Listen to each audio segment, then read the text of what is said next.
Okay, let's see if I can get through this without crying. I actually wrote mine down because I knew I would cry.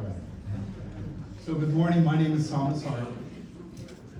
This, unfortunately, is a day that you knew in your head would probably happen, but hoped in your heart wouldn't. So we're all here for our amazing friend, aunt, cousin, niece, beloved teacher, Rhonda. You always knew where you stood with Rhonda. She would challenge you, right? Boy, would she challenge you. Didn't matter if you were a student of hers, family, or friend. She would make you think. She would make you question your perception of things. She would push you to see things in a different way. She truly was the ultimate teacher. I met Rhonda about 38 years ago when I joined the staff at Mark Hopkins Elementary. We hit it off right away, I think. We had some moments. Along with Lynette, Michelle, we became a group. We did dinners together, celebrated birthdays, and always, as mentioned before, Halloween at Rhonda's. The four of us began yearly trips to Disneyland, which we took during Lincoln's birthday weekend. We'd take off after school on Friday with snacks in the car, driving down to I-5, singing along with every song on the radio, particularly Whitney Houston songs. We'd stay at Motel 6 because as young teachers, that's what we could afford. We'd cram as much as we could into those 3 days, driving back to Sacramento Monday night, exhausted. As we got older and we made more money, we ventured on to include trips to San Diego, Seattle, Las Vegas, San Francisco. We did quite a bit. And we upped our accommodations greatly. Eventually, we moved on to other schools, Rhonda to Tahoe, Lynette to Marian Anderson, and me to David Lubin.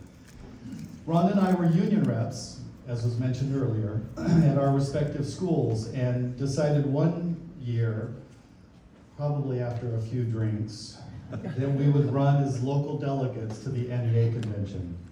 We won and went to our first convention in Miami. We didn't know what the heck we were doing, but we went. We did it anyway. We also went to conventions in Washington, D.C. and New Orleans. Rhonda was a fierce advocate for teachers and didn't hesitate to speak up when she felt an injustice was occurring to her or to a colleague. She also felt it was her job to support, guide, and educate new teachers so they could do their job and be all they could be for their students. Rhonda, Lynette, and Michelle, as said earlier, eventually made their way to Matsuyama, and I moved to another district and became a principal. Rhonda didn't hold that against me too much, that I went to the dark side, but instead she became a sounding board for me when I was having a staff or parent issue at my school, and I needed an impartial teacher's perspective. She'd do the same with me, asking me my opinion as an administrator, giving me the, what would you do question when issues came up at her school. She'd always say, I bet you'd hate having a teacher like me on your staff. But the truth is, and I know there's some former administrators in here, she was the exact kind of teacher any administrator would be lucky to have on their staff.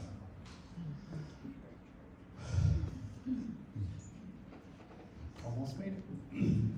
I'd like to say I was her best friend, and she was mine. But the truth is, she had a lot of best friends. She collected friends, and if you were lucky enough, you would become part of her extended family. As her best friends, we were there supporting her these last few years as she fought her cancer. Besides those best friends, support came from former students, parents, neighbors, colleagues, former colleagues, and of course her family, and many, many of you in this room. She would FaceTime with me to show me the flowers she received, or tell me about a former parent or student who dropped off food, or share with me a call she got from a former parent or colleague going to Costco or the grocery store and saying, hey, did you need something? She was absolutely blessed to have so many people who cared for her and loved her. She would often tell me she knew how fortunate she was to have such an incredible support network. Most of you in this room. I heard this poem recently and it made me think of Rhonda. Man is mortal, this is true, and that applies to women too. To each of us, to those we love, and to our dearest friends, at some point, human life begins, and at some point it ends. We don't know when. Life is dispensed in differing amounts, but it's not how long we've lived, it's how we've lived that counts. Death, like life, is natural and not to be afraid of. If you love life, guard well your time, for time's the stuff that life's made of.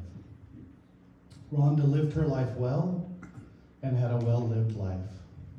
I miss her dearly, but will always love her and keep her close in my heart.